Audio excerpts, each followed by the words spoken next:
The rain had not let up since Kael had escaped the flooded warrens.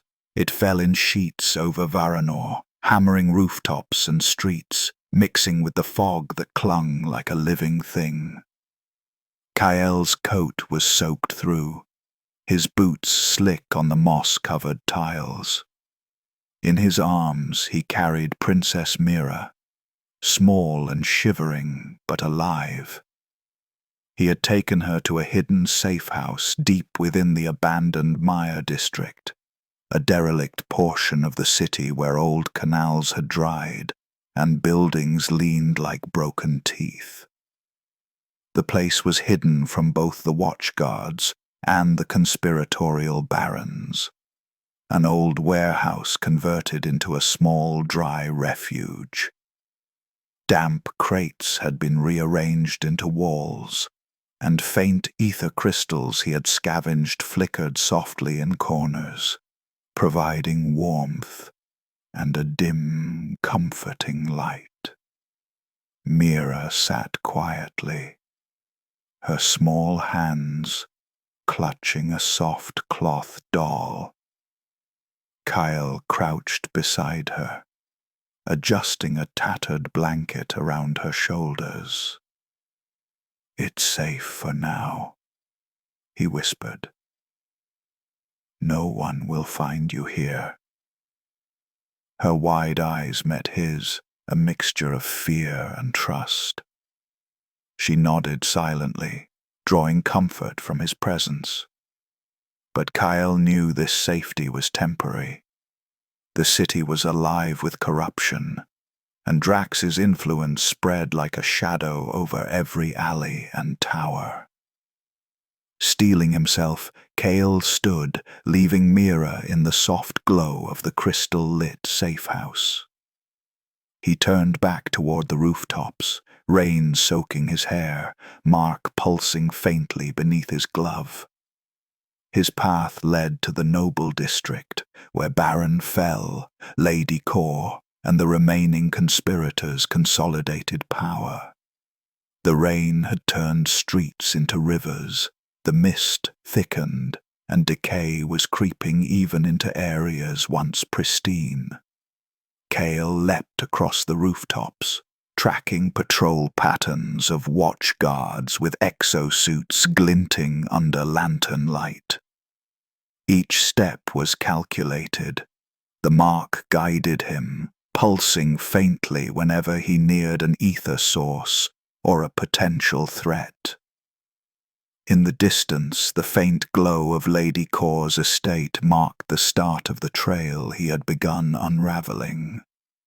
Inside Kor's estate, the labyrinthine halls were slick with rainwater leaking through broken skylights. Steam hissed from fractured crystal conduits, and the air reeked of wet stone, ozone, and faint decay. Kael moved silently, slipping between columns, avoiding patrols, and pausing only to study a map etched into the wall, a network of tunnels linking the Baron's estates and crystal depots. Each line pulsed faintly with the mark, whispering the paths he could take. Descending into the hidden catacombs beneath the estate, Kael navigated pools of stagnant water, rats scuttling over crates and fallen beams. He overheard whispers, distant voices of barons arguing over shipments, Drax's shadow assassins moving unseen, and hints of a deeper hand manipulating everything from the shadows. At a vaulted chamber, he encountered Baron Fell's personal guards, 4 men in experimental exosuits, towering and armed with crystal-powered rifles.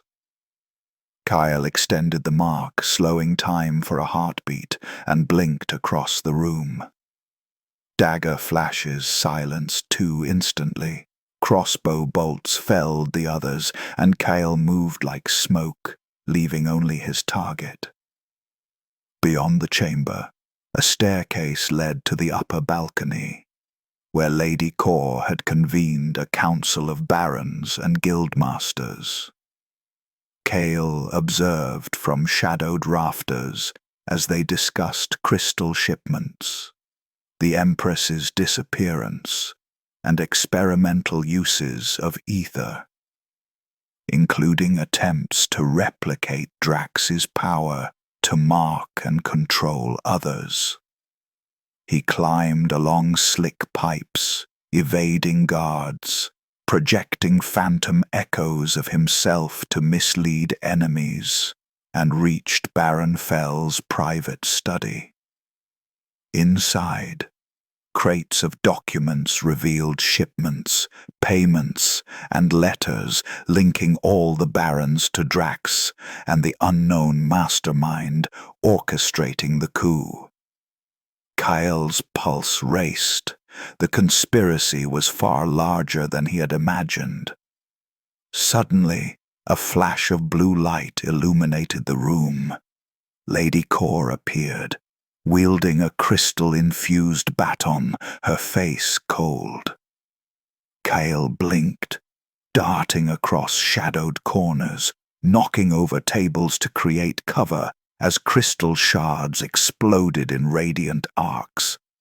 Sparks flew, blinding her temporarily, allowing him to strike again and again, weaving through blinks and shadows until she faltered, stepping back into a fallen chandelier.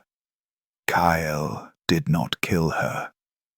Knowledge was more valuable than vengeance in this moment. He vanished into the rain-soaked rooftops above, clutching the documents and a map pointing toward the next baron and the hidden location of the Empress's daughter, should she need relocation. Outside, the noble district had transformed further. Streets littered with trash, corpses of the less fortunate washed into gutters, and the first signs of plague appeared. Fog and steam swirled through broken canals, and rats scuttled across debris. Kael paused on a rooftop, rain dripping from his hair and coat, hand on the mark, eyes on the distant palace. He whispered a vow, his voice barely audible over the storm. One step at a time. The trail leads to the truth, and when I find the hand behind it all, I will not stop. I will not falter, and they will pay. The city waited below him, dark, wet, and whispering, as Kael moved forward, silent as smoke, toward the next shadowed mission, the hunt for the remaining barons and the ultimate mastermind behind the coup.